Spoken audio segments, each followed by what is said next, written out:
মানুষ এই চেয়ারে বসে দুর্নীতি করেছে, দুঃশাসন করেছে, অন্যায় করেছে, এতিমের মাল ভক্ষণ করেছে, যার কারণে এই মানুষ এই চেয়ার দেখে ভয় পায়। কোন একজন আলেম যদি চেয়ারম্যান ইলেকশন করে, এমপি ইলেকশন করে, মানুষ মনে করে একজন ভালো মানুষ এই চেয়ারে কেন বসতে চায়, এই চেয়ারটা তো মেরে কেটে খাওয়ার চেয়ার, এই রকম চিন্তা মানুষ করে। জোরে বলেন কথা ঠিক কিনা?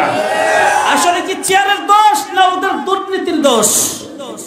এই চেয়ারে বসে ইনসাফ ভিত্তিক রাষ্ট্র কায়েম করা সম্ভব কি সম্ভব না? ইমানদার মুসলমান ঠিক তদ্রূপ আরো এক শ্রেণীর মানুষ চিন্তা করে এই দেশের মধ্যে ভণ্ড পীরদের আস্থানা, ওরা বেদাত করে, শিরক করে, মাজার পূজা করে। এই মাজার পূজা করতে করতে করতে করতে এমন অবস্থা হয়েছে বাংলাদেশের জমিনের মধ্যে যে কিছু কিছু ভণ্ড পীরের মাজারের মধ্যে শুধু শিরক আর শিরক হয়। এই জন্য আবার এক শ্রেণীর মানুষ পুরো পীরদেরকেই ভ্রান্ত মনে করে। জোরে কোন কথা ঠিক কিনা? অথচ আমাদের বাংলাদেশ ওলি আল্লাহর দেশ, পীর মাশায়েখদের দেশ। হক্কানি পীর মাশায়েখ অবশ্যই আছে, থাকবে কিয়ামত পর্যন্ত। এদের কারণে ইসলাম টিকে আছে। ধরে বলেন কথা ঠিক কিনা? যেমন পীর সাহেব রসুলপুরি, এরপরে পীর সাহেব চরমনাই, এরকম হক্কানি পীর মাশায়েখদের দরবার আমরা ছাড়বো না ইনশাআল্লাহ। ওনারা শুধু কোরআন হাদিসের মাধ্যমে দিক নির্দেশনা দিয়ে থাকেন। জোরে বলুন কথা ঠিক কিনা? এই যেই পীর বলবে আমার মুরিদ হও, জান্নাতে আমি নিয়ে যাব, ওই এক নম্বরে ভণ্ড। ওই পীর জান্নাতে যাবে তার কোনো গ্যারান্টি আছে?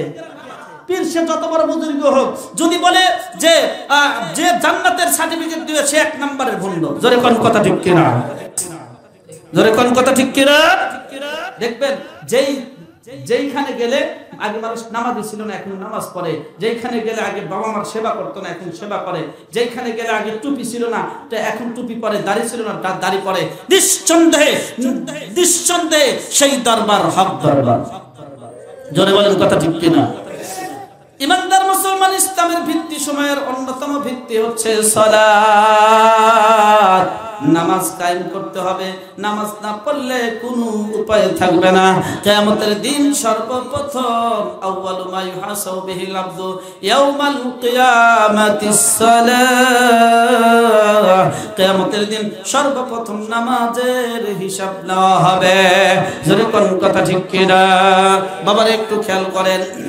এইবার আল্লাহ রাব্বুল আলামিন আসরের নামাজের কসম, সময়ের কসম এই জন্য করলেন, আসরের নামাজের প্রতি যত্নবান হওয়ার জন্য এই জন্য বললেন যে আসরের এই টাইমটার অনেক দাম আছে না নাই? বাবারে আসরের নামাজের কেমন দাম, ছোট্ট একটা ঘটনা বলি, আমি আমার আলোচনার শেষের দিকে নিয়ে যাব। আর হযরতে কুতুবউদ্দিন বখতিয়ার কাকি রহমাতুল্লাহ আলাইহির নাম আপনারা শুনছেন নাকি?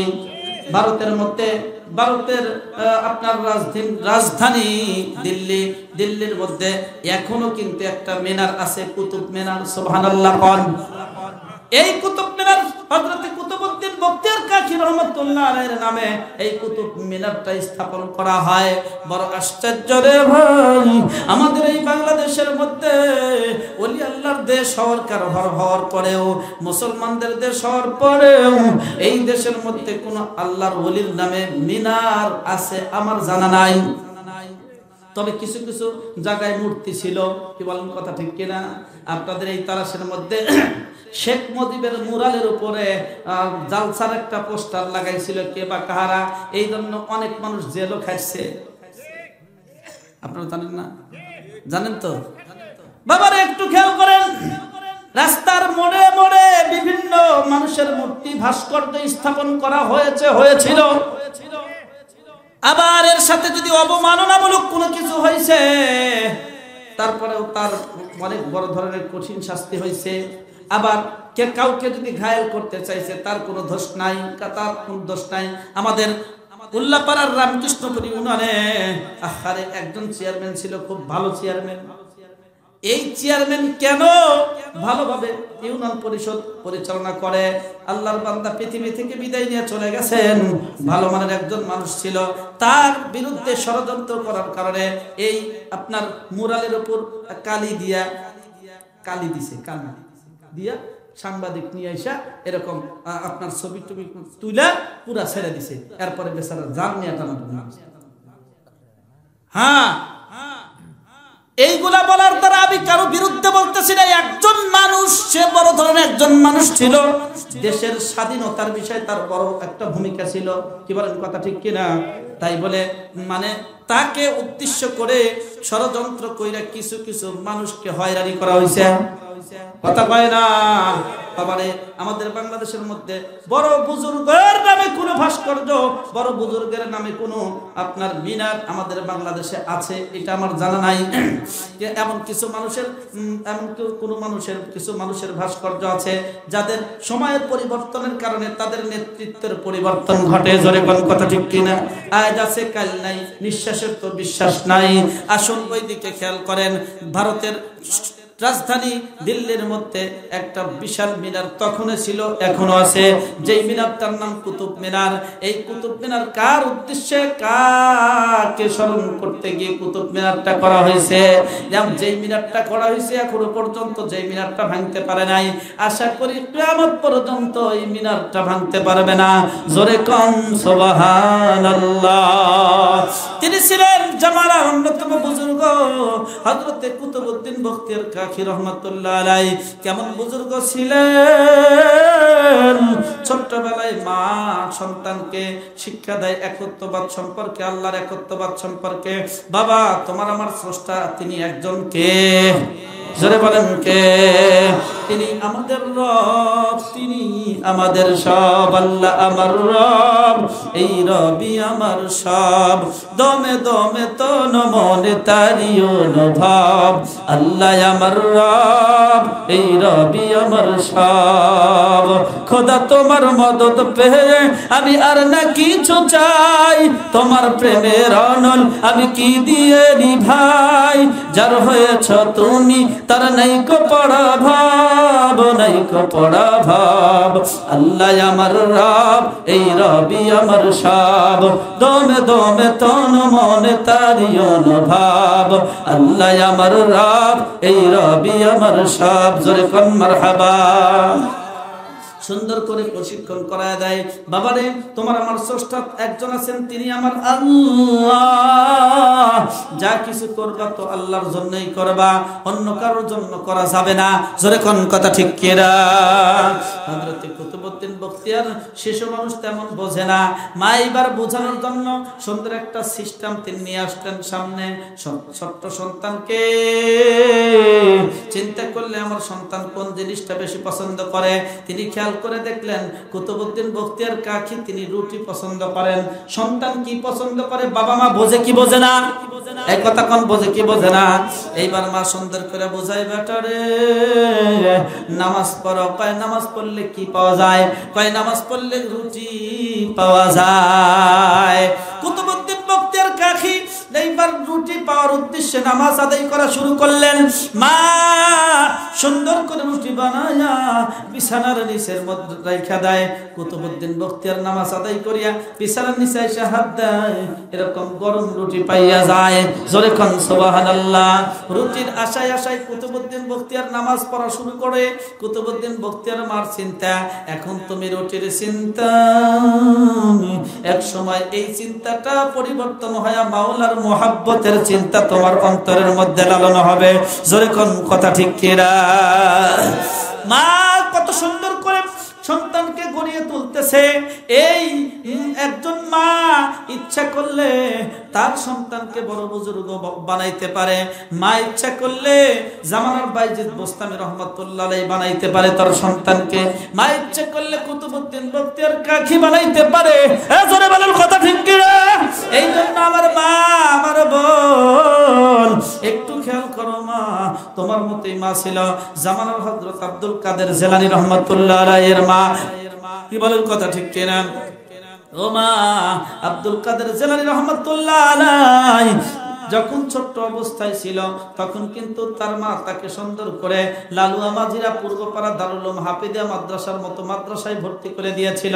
যেরকম সুবহানাল্লাহ। ছোট্ট মাসুম ছেলে, এই ছেলেকে নিয়ে জাগতিক শিক্ষায় শিক্ষিত করে করে তুলবেন, এই ধরনের চিন্তা তার ছিল না। তার চিন্তা ছিল এই দুনিয়ায় কিছু না, দুনিয়া ক্ষণস্থায়ী, অতএব আমার সন্তানকে কোরআনী শিক্ষায় শিক্ষিত করে করে তুলতে হবে। যেরকম সুবহানাল্লাহ। বাবা রে, এই জন্য ছোট্ট সন্তানকে মা 5 থেকে 6 বছর বয়স মা পাঠিয়ে দিলেন, যাও তোমরা ওই মাদ্রাসার মধ্যে চলে যাও, এ আব্দুল কাদের তুমি মাদ্রাসায় চলে যাও।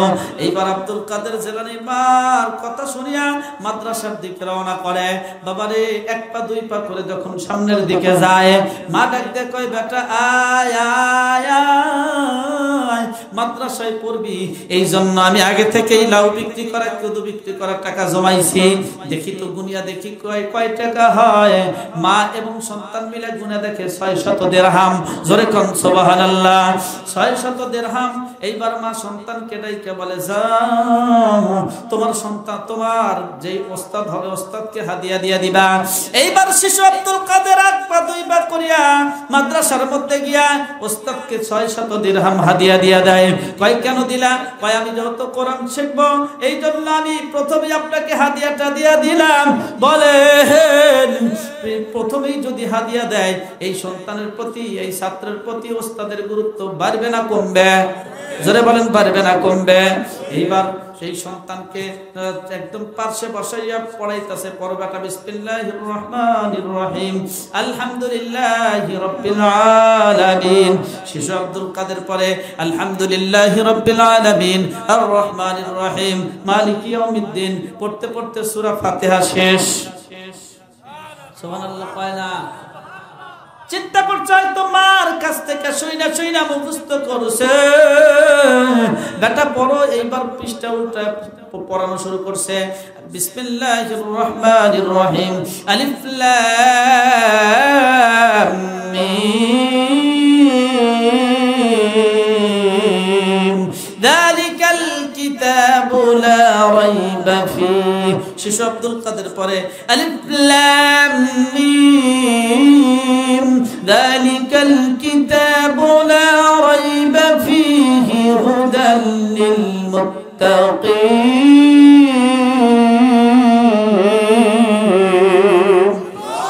পড়তে পড়তে পড়তে পড়তে 18 পারা শেষ। আরেকটু জোরে কম, আরেকটু জোরে কম। আবার এই 18 পারা পর্যন্ত যখন শেষ করিয়া ফেলাইছে তখনটাই কে বলে বেটা, আরে আব্দুল কাদের পড়া বন্ধ করিয়া ওস্তাদের চেহারার দিকে তাকাইয়া দেখি ওস্তাদের চক্ষু দিয়া ফোঁটা ফোঁটা পানি বের হয়। ওস্তাদ আপনাকে কি কষ্ট দিছি? কয় না কষ্ট দোষ নাই বেটা, পড়ো। তুমি পড়া কেন বন্ধ করলা? কয় এই পর্যন্তই পারি, আর সামনে পারি না। বাবা আর সামনে পারো না কা? কয় তাও তো জানি না। এই পর্যন্ত কেমনে পারলা? কয় তাও জানি না। ঠিক আছে আগামীকাল তুমি তোমার মাকে ডেকে আনবা। এখন মাকে বাড়িতে যায়া আব্দুল কাদের বলতেছে, মা গো মা, ওস্তাদজি তোমাকে ডেকে পাঠাইছেন, আগামীকাল তোমাকে আমার সাথে যাইতে বলছেন। এইবার মা বলতেছে, বেটা তুমি কি অপরাধ করছো? তোমার কলিগদের সঙ্গে তোমার বন্ধু বান্ধবদের সঙ্গে তুমি মনে হয় দাঙ্গা হাঙ্গামায় লিপ্ত হয়েছ। কয় না। তাহলে কেন যাইতে বলছে? কয় তাও জানি না। পরের দিন সকালবেলা মা 1 পা 2 পা করিয়া এইবার সন্তানের সাথে আসে, 1 পা সামনের দিকে 1 পা পিছনের দিকে। ভয়ে ভয়ে আমার সন্তান প্রথম দিনই মাদ্রাসায় যাইয়া কি জয় করলো। এক পর্যায়ে যখন মাদ্রাসার সামনে চলে আসলো, সন্তানের ওস্তাদকে ডাইকা বলে, ওস্তাদজি কেন রে ডাইকা পাঠাইছেন? হয় মা গো মা, 1 নাম্বার দোয়া করবেন, 2 নাম্বার আপনি আপনার সন্তানকে দিবেন, আপনি আপনার নাতিদেরকে দিবেন। শুধু দোয়া করলেই চলবে না। মাদ্রাসাকে যদি ভালোবাসেন, কোরআনকে যদি ভালোবাসেন, অনেক আধুনিক শিক্ষার ফ্যামিলি, অনেক আধুনিক শিক্ষায় শিক্ষিত ফ্যামিলির লোকজন চিন্তা করে মাদ্রাসায় যত দান করার করব, কিন্তু আমার সন্তানকে দেব না, এরকম চিন্তা করে। তার মানে ও কোরআনকে ভালোবাসে না। এক কথা কন, ও কোরআনকে ভালোবাসে না। আমি কসম করে বলি, তোমার সন্তান তোমার দুনিয়ার মধ্যে তোমার মৃত্যুর আগে কোনো কাজে আসবে না। এজন্য বলেন কথা ঠিক কিনা? তুমি ইঞ্জিনিয়ার বানাও, ম্যাজিস্ট্রেট বানাও, ব্যারিস্টার বানাও, আর যাই বানাও, প্রাথমিক শিক্ষা কোরআন দিয়া শুরু করো, কোরআন শিক্ষায় শিক্ষিত করো। যদি কোরআন তার মাথার মধ্যে ঢুকাও, ও ইঞ্জিনিয়ার হইলে রাস্তার মধ্যে কাজ করতে গিয়ে রডের পরিবর্তে বাঁশ ঢুকাবে না। যদি ডাক্তার হয়, ও ঔষধ চুরি করবে না, কসাইয়ের ব্যবহার করবে না। যদি ইমানদার মুসলমান যদি টিচার হয়, স্কুলে ফাঁকিবাজি করবে না ক্লাসের মধ্যে। যখন এই দুর্নীতি করবে, কোরআন বারবার রেড সিগন্যাল জারি করে বলবে এটা নিশ্চয়ই দুর্নীতি, এই অন্যায় করা যাবে না। কারণ কেউ না দেখলে দেখেন কে, মোহাব্বতে বলেন কেউ না দেখলে দেখেন কে, জোরে বলেন কে দেখেন, জোরে বলেন আবার আল্লাহ দেখেন। এই জন্য কোরআন শিক্ষায় শিক্ষিত করলে দুনিয়ার মধ্যে আপনার কাজে লাগবে, আখিরাতের ময়দানেও কাজে লাগবে। 3 নাম্বার আরেকটা আমল করতে হবে। 3 নাম্বার আল্লাহ রাব্বুল আলামিন বলেন আনফাকু মিম্মা রাযাকনাহুম সিররাও ওয়া আলানিয়াতান ইয়ারজুনা তিজারাতান লান তাবুর।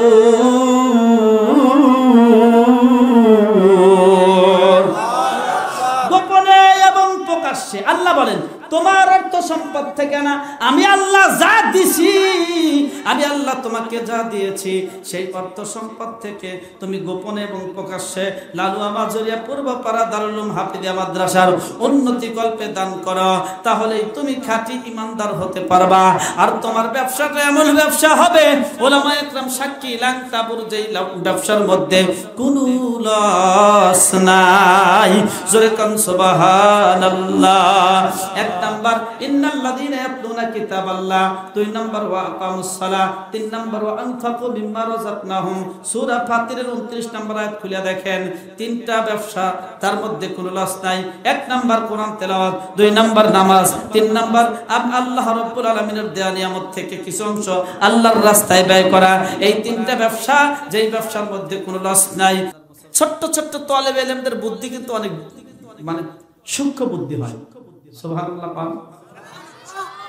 আপনাদের এলাকায় গরু গোসর দেয় না? গরু গোসর, বিভিন্ন ছাগল গরু এগুলো গোসর দেয়। তো একজন জিজ্ঞেস করতেছে যে আচ্ছা এই কত এত বুদ্ধি বলে আছে, এতে খোটাতে ডাবাইলাম, এই খোটা এই মাটি কনে গেল, বুঝছেন? খোটাতে ডাবাইলাম, খোটা উঠাইলাম, ওঠার পরে ফাঁক আসিল, ওই মাটি কনে গেল। তাই মাদ্রাসার ছাত্র করতেছে দেখেন না মাটি কনে গেল, এই এত বড় বড় পাহাড় হয়, এই পাহাড়ে চলে মানে যা কয়া বুঝান, বুঝছেন কি? তো যাই হোক, এই তালেবে ইলম বলতেছে আপনার বুঝের মাত্রাটা আমার বৃদ্ধাঙ্গুলের মধ্যে। তখন এই বেচারা বলতেছে কি এত বড় সাহস, আমাকে বৃদ্ধাঙ্গুল দেখাইলো মাদ্রাসার এই মোল্লা আমাকে বৃদ্ধাঙ্গুল দেখাইলো। তখন কি বলতেছে আপনি মনে চেয়েছেন, আপনি চেতে পারেন, কিন্তু কোন মোল্লা চেতলেই দোষ। ইমাম সাহেব যদি চেতা দেয় আপনারা কি তাকে ভালোবাসবেন? কারণ আমরা জানি হাইটা মোল্লা আর কাইসা চোরের বাপ না। আচ্ছা চোর যদি কাশপার কাছাকাছি শুরু করে, ওই চোর একটি বাত আছে, আর মাজা ভাবটি ভাঙিয়ে না, কথা পায় না।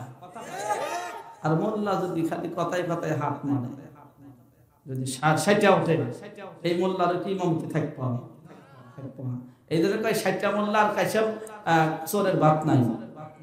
তো এই ঠান্ডা মাথায় বুঝাইতেছে যে শোনেন, আপনি বললেন যে আল্লাহ ডাইন হাতও দিছে, বাম হাত দিছে, হাতের 5টা আঙ্গুল দান করছে, কয় আল্লাহ তো দিছে, বৃদ্ধাঙ্গুল তো আল্লাহ দিছে, বৃদ্ধাঙ্গুল দেখালে সমস্যা। সুবহানাল্লাহ। আর একটু জোরে কল। ইমানদার মুসলমান, আল্লাহ রাব্বুল আলামিন পৃথিবীর মধ্যে মানুষকে 2 দলে বিভক্ত করছেন।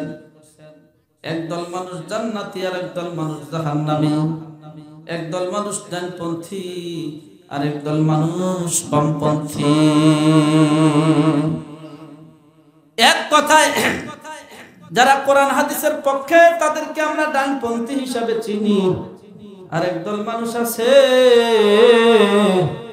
যারা মুসলমানের ঘরে জন্ম নিয়া ভার্সিটিতে পড়ালেখা কইরা শিক্ষার দাপটে, শিক্ষার অহংকারে তারা গবেষণা করতে করতে ভার্সিটিতে গিয়ে অনেকেই বলে ফেলে দিয়ার নগর আল্লাহ বলতে কোনো কিছু নাই। জোরে কন্যা আমাদের বাংলাদেশের মুসলমানদের সন্তান বেশি শিক্ষিত হয়, অনেক সময় নাস্তিক হয়ে যায়।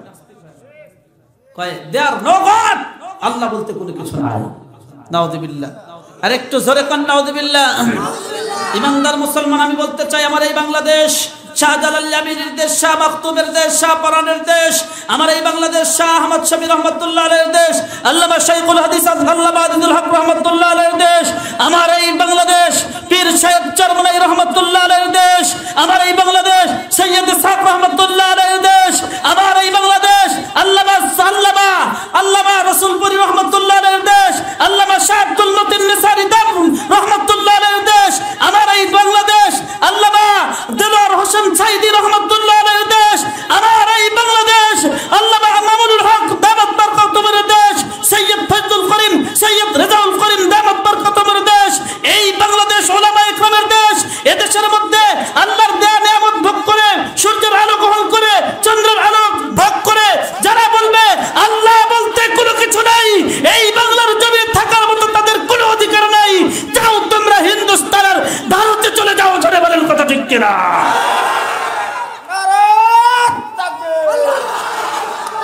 ইসলামের শত্রুরা, ইসলামের শত্রুরা,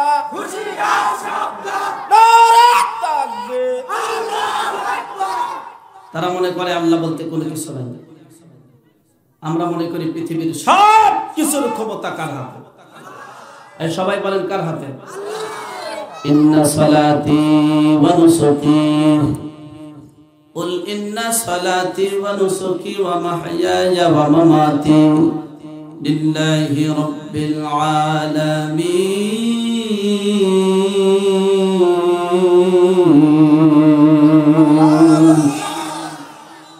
ইরশাদ হচ্ছে আল্লাহ রাব্বুল আলামিন সুন্দর করে বান্দাদেরকে বলতেছেন, কুল বলো, কুল বলো, বলো আমার নামাজ কার জন্য, আমার কুরবানি কার জন্য, আমার এই জীবন কার জন্য, আমার মরণ কার জন্য।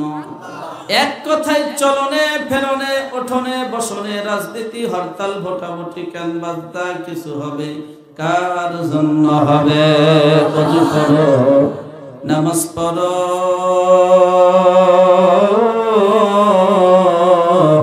ওরে ভাই এই দিলের ময়লা দূর করো। নামাজ পড়িলে পরে খোদা তাআলার দিদার হয়, নামাজিরা বেহেশতে যাবে, কোরআনে তা প্রমাণ দেয়, সময়ও ফুরাইয়া যায়, কখন যেন যাবে সে ধৈরা নিব জমালাই, সময়ও ফুরাইয়া যায়। মানুষ যারা বেনামাজি